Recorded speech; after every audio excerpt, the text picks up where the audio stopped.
Hey guys, today we're going to replace the front brake hose on my 2005 Jeep Wrangler from where it meets the hardline at the frame to where it attaches to the brake caliper. After that, we'll grab a friend and bleed the brakes. We'll begin by removing the brake line from the caliper with the 9/16 inch socket.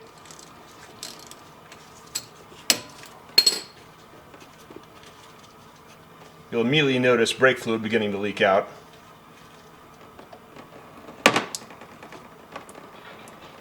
Next, use a 7/16 inch open-ended box wrench to remove the nut that secures the brake hose to the hardline.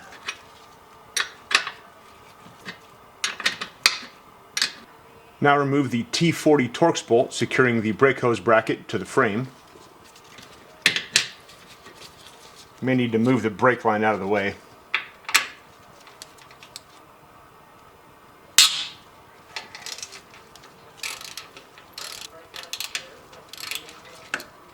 Now we'll install our new brake hose.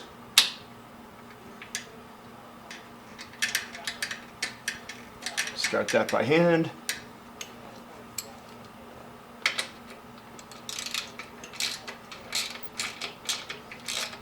Don't have a torque spec for this, but since it's just going through the thin wall of the frame, get it snug but not too tight.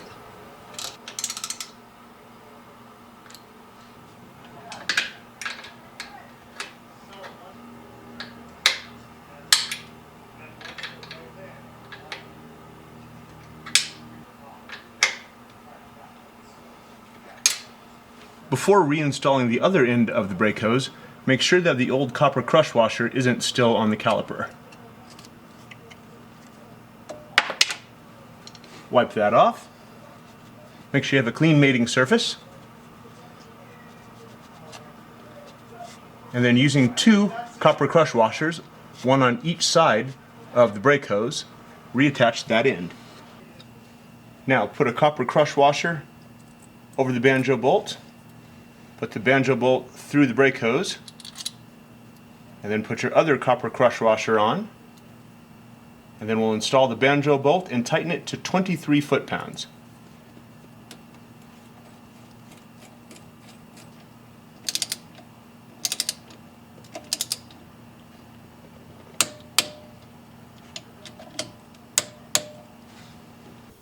Next, we need to bleed the air out of the brake lines, because air is compressible and will not transfer the force from your foot to the brake pads. So, begin by topping off the brake fluid reservoir under the hood. And now's a good time to go get a partner, somebody who can push on the brake pedal whenever you tell them to, while we release fluid out of the brake caliper by loosening the bleeding bolt.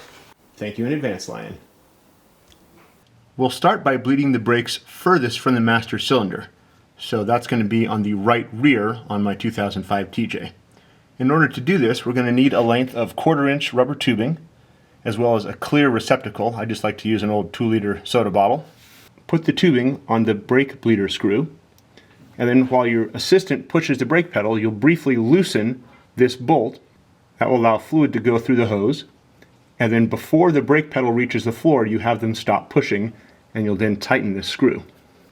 So with your assistant at the ready, put a 3/8 inch open-ended wrench over the brake bleeder screw. And then this is how we do it. Lion, pump the brake pedal. Now push. Stop. Push. Stop. Push.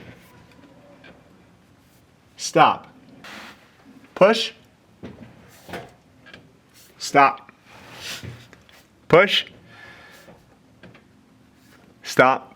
Be sure to keep your brake fluid level topped off. You don't want to get any air into those lines or else you'll have to rebleed them.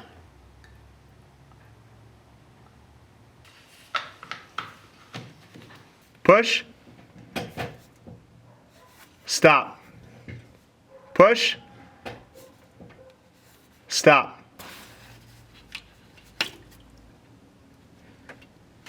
All right, you ready, Lion? Push. Stop. Push. Stop. When you're done in each corner, make sure that the brake bleeder screw is good and tight. and then replace the rubber cap. Next, come to the front right brake calipers, and we'll bleed those. Push. Stop. The goal is to have the fluid that comes out be clear with no air or dirt in it. Push. Stop. Push. Stop. Push. Stop. Finally, we'll move on to the front left side of the vehicle, the driver's side. If you have trouble getting the copper crush washers to seal the banjo bolt to the caliper, then gently tap the top of the banjo bolt with a hammer, just a couple of times, and tighten the bolt just a little bit more. If you do that sequence once or twice, that should almost always get that to seal. Push. Stop. Push. Stop. Push. Stop. Top off the brake fluid level to between the full and the add one last time, and we are done.